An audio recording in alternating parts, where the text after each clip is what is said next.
host a cookout this Independence Day.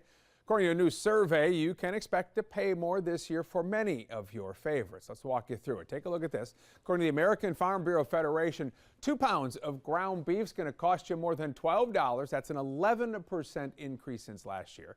1 package of hamburger buns, about $2.40, a 7% increase.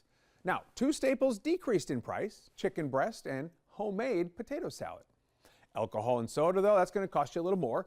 Beer is up 2%. Soda is up 10%. According to the survey, the average cost of a summer cookout for 10 people is just over $70. But there are some ways you can feed your family and your friends without breaking the bank.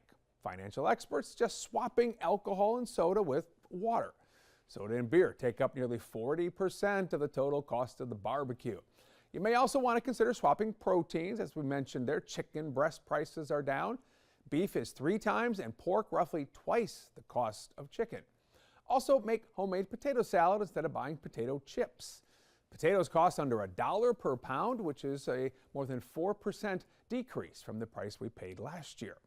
If you're having a cookout to celebrate the 4th, how much are you planning to spend? Curious? Let us know. You can connect with us on Instagram and Twitter using that hashtag #OYSTonight. If you use that QR code, that will get you to our mobile menu where you can send us an email. Coming up next here